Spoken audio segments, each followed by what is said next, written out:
Hello everyone और आप सभी का स्वागत है इस चैनल के ऊपर में। हमने रिसेंटली ही वेदांता के डी लिस्टिंग के ऊपर एक वीडियो बनाया था और आज फिर से हम एक अपडेट वीडियो बना रहे हैं वेदांता के डी लिस्टिंग के इस स्टोरी के बारे में। कल यानी फ्राइडे को कुछ जो बिड्स हुई थी वेदांता के डी लिस्टिंग के लिए शेयर होल्डर्स की तरफ से, उसके स्टैटिस्टिक्स आए हैं। थोड़ा सा यहाँ पर एक कन्फ्यूजन है, तो क्या कन्फ्यूजन है मैं आपको एक्सप्लेन कर देता हूं और बाद में हम चलेंगे जो LIC की क्या भूमिका है इस डिलिस्टिंग में, वो भी साफ हो गई है, उसके बारे में हम बात करेंगे और कैसे उसने पूरा जो पिक्चर है उसको चेंज कर दिया है, पूरी जो स्टोरी है उसको चेंज कर दिया है। तो वेदांता के डिलिस्टिंग के बारे में LIC की क्या भूमिका है, जो कि सबसे बड़ा शेयर होल्डर है, 6.5% LIC के पास में है, तो उसके बारे में हम बात करेंगे। तो देखिए, सबसे पहले 134 करोड़ शेयर्स चाहिए हैं वेदांता को सो दैट डी लिस्टिंग जो है वो सक्सेसफुल हो जाए।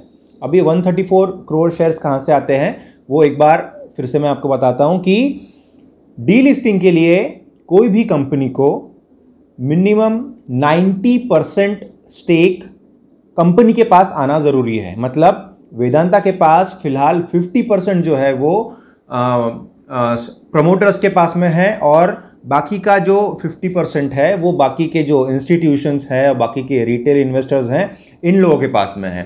तो अगर 90% का फिगर रीच करना है, क्योंकि डीलिस्टिंग अगर होनी है तो 90% होना ज़रूरी है, तो 90% के लिए वेदांता को 40% और यानी प्रमोटर्स को 40% और स्टेक चाहिए है। मतलब 40% शेयर्स जो है वो प्रमोटर्स जब खरीदेंगे बाकी के शेयर होल्डर से, तब ये डी लिस्टिंग की प्रोसेस जो है वो इनिशिएट होगी।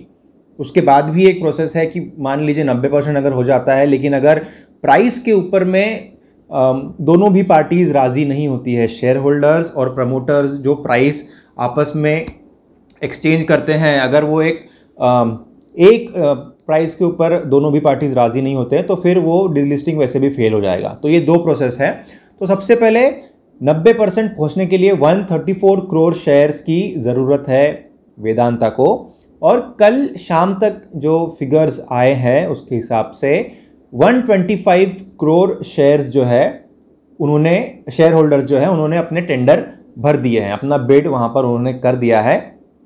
लेकिन जो मैं शुरुआत में कह रहा था कि यहाँ पर एक कन्फ्यूजन इस प्रकार से है कि जो बैंकर्स हैं इस डीलिस्टिंग के, उनका कहना है कि BSE के कुछ टेक्निकल रीजंस के वजह से 12 करोड़ शेयर्स जो है उनका कंफर्मेशन नहीं हो पाया है। कुछ टेक्निकल रीज़न के वजह से लोगों ने तो अप्लाई किया है, टेंडर भरा है, बिड किया है, लेकिन 12 करोड़ शेयर्स अभी तक उनका कंफर्मेशन नहीं हुआ है और BSE का एक टेक्निकल ग्लिच का रीज़न दिया है बैंक्स ने। तो अगर मान लीजिए 125 तो हो गया है, कंफर्मेशन उसका हो गया है, 125 + 12 यानी 137 करोड़ शेयर्स टोटल हो जाते हैं, जबकि 134 करोड़ शेयर्स ही चाहिए है डी लिस्टिंग के लिए। लेकिन वो जो एक टेक्निकल ग्लिच के वजह से नहीं हो पाया है, इसीलिए वेदांता ने और साथ ही में ये डी लिस्टिंग के जो बैंकर्स हैं उन्होंने रिक्वेस्ट किया है सेबी को, यानी securities and exchange board of India को, कि भैया आप और एक दिन हमें दें और ये टेक्निकल रीज़न की वजह से जो भी गड़बड़ी हुई है वो रेक्टिफाई हमको करने दे और एक दिन मिले जहाँ पर ये सारा जो सिचुएशन है ये सॉर्ट आउट हो जाए और जहाँ पर बिडर्स अगर करना चाहे बिड तो वो कर सकते हैं। तो ये रिक्वेस्ट किया, अभी तक सेबी की तरफ से उसका कुछ रिप्लाई नहीं आया है। जब भी ये सारी चीज़ें अनफोल्ड होंगी तो हम अपडेट्स लेकर के आपके लिए आते रहेंगे। तो ये सिचुएशन है, 125 करोड़ शेयर्स का बिड हो चुका है, लेकिन कुछ अभी और होना है।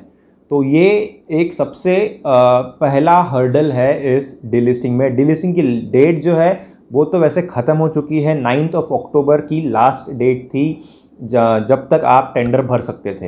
अभी अगर सेबी अलाउ करता है या जो भी ये टेक्निकल रीज़न की वजह से अगर कुछ होता है तो फिर आपको एडिशनल टाइम मिल सकता है, लेकिन by what we know during the delisting process the tender date is already it has already gone. तो ये एक बात हो गई। अब दूसरी सबसे बड़ी खबर इस डीलिस्टिंग के बारे में, और ये बहुत ही इम्पोर्टेंट खबर है कि LIC सबसे पहले शेयर होल्डिंग पैटर्न के बारे में और एक बार मैं बात कर लेता हूं कि जो हमने कहा 50% प्रमोटर्स के पास है और बचा हुआ 50% है, उसमें से भी 35% जो है वो इंस्टीट्यूशनल इन्वेस्टर्स हैं, जिसमें कि LIC, HDFC mutual fund, ICICI prudential mutual fund, city bank, ऐसे बड़े बड़े इंस्टीट्यूशंस आते हैं। और उसमें भी जो सबसे बड़ा स्टेक होल्डर है वो है LIC, जिसके पास की 6.5%, रफली 6.5% स्टेक उनके पास में है। तो LIC का स्टैंड इस डी लिस्टिंग में बहुत ही यूज़फुल हो जाता है और LIC की तरफ ही बाकी के जो इंस्टीट्यूशंस हैं वो भी देख रहे होंगे कि किस प्रकार से LIC का स्टैंड रहता है इस पर्टिकुलर डी लिस्टिंग में। तो LIC ने ये जो शेयर्स हैं ये अलग अलग टाइम्स में खरीदे हैं, मतलब एक ही बार में नहीं खरीदे। ऑब्वियसली 6.5% जो स्टेक हुआ है उनका वो over a period of time हुआ है और उनका जो एवरेज बाइंग प्राइस है, एवरेज बाइंग प्राइस जहाँ पर कि उन्होंने ये शेयर्स उठाए हैं वो है 220। अब 220 का अगर एवरेज प्राइस है, एक शेयर की मैं बात करूँ, मतलब एक शेयर का प्राइस 220 रुपये का है LIC का, जो उन्होंने LIC ने जो वेदांता के शेयर्स लिए हैं उसका प्राइस 220 है, माफ़ कीजिएगा। तो यहाँ पर अगर LIC को फ़ायदा करवाना है तो ऑब्वियसली उनको 220 से नीचे उसको सेल नहीं करना है, क्योंकि LIC ने बोल दिया है कि भैया हम 220 से ऊपर ही रखेंगे, हम तो कुछ यहाँ पर लॉस बनाने के मूड में नहीं है। और वो क्यों बनाए लॉस, क्योंकि उनका भी एक IPO आ रहा है और वो शायद उसे भी हैम्पर हो सकता है कि उसे भी वो हैम्पर करे अगर वो किस प्रकार का लॉस बुक करते हैं। तो वो नहीं चाहते हैं लॉस बुक करना, इसीलिए उन्होंने प्राइस जो बिड की है, जब उन्होंने टेंडर भरा है वो प्राइस उन्होंने बिड की है 320 की, 320 का प्राइस उन्होंने कोट किया है वेदांता के प्रमोटर्स को। तो 320 का प्राइस बिड किया है LIC ने और प्रमोटर्स को उन्होंने ये बोला है कि अगर हम आपको शेयर्स आपके बेचते हैं तो हमें 320 के भाव से हमें हमारा पैसा चाहिए। तो ये LIC का यहाँ पर स्टैंड है। बाकी जो मैंने इंस्टीट्यूशंस कहें, एक है HDFC म्यूचुअल फंड है, एक ICICI है म्यूचुअल फंड, तो ये दोनों ने जो बिड किया है वो काफ़ी कम किया है। उन्होंने 150 to 160 के बीच में प्राइस रखा है उनके टेंडर में। तो 150 और 160 के बीच में दोनों भी म्यूचुअल फंड हाउसेज ने रखा है, जबकि LIC ने 320 का प्राइस वहाँ पर रखा है। अब इससे जो है मुसीबतें बढ़ जाएगी वेदांता के प्रमोटर्स की, क्योंकि उनका फ्लोर प्राइस जो है, फ्लोर प्राइस यानी वो मिनिमम प्राइस होता है जहाँ पर जब वो डी लिस्टिंग के लिए अप्लाई करते हैं तो एक प्राइस उन्हें बताना होता है, दैट इज़ 87 का प्राइस उन्होंने फ्लोर प्राइस रखा है। तो 87 की जगह अगर ये 320 में उन्हें खरीदना पड़ता है तो वेदांता के लिए ये दिक्कत वाली बात हो जाएगी, क्योंकि जितने वेदांता के प्रमोटर्स ने लोन्स लिए हैं और जितनी लिक्विडिटी इकट्ठा की है उन्होंने ये सारा प्रोसेस कंप्लीट करने के लिए, उसके हिसाब से अगर देखा जाए तो डी लिस्टिंग का एक सही भाव उनके हिसाब से जो रहना चाहिए वो है 150 to 160 का। तो वेदांता के प्रमोटर्स ने जो तैयारी करी है वो तैयारी इस हिसाब से की है कि 150 to 160 के बीच में शायद डील फाइनल हो जाए, ऐसा उनका कुछ प्लान A या प्लान B आप कह सकते हैं। लेकिन ऑब्वियसली अगर इतना बड़ा प्रोसेस है तो प्रमोटर्स जो है मिस्टर अनिल अग्रवाल जी जो है उन्होंने और भी आगे के प्लान्स बनाए होंगे। तो let's wait and watch, because it is important how they put the counter offer over here also, that is also important. तो ये होगी LIC की बात। अब बात करते हैं काउंटर ऑफर की। काउंटर ऑफर यानी ये वो ऑफर होता है जो प्रमोटर्स देते हैं जब ये बिडिंग प्रोसेस पूरी कंप्लीट हो जाती है। उसके बाद प्रमोटर्स एक प्राइस बताते हैं कि भैया हम ये प्राइस के ऊपर में आपको पैसा दे सकते हैं, फिर वो चाहे कुछ भी रखे, 150, 200 जो भी उनका मन करे उस समय।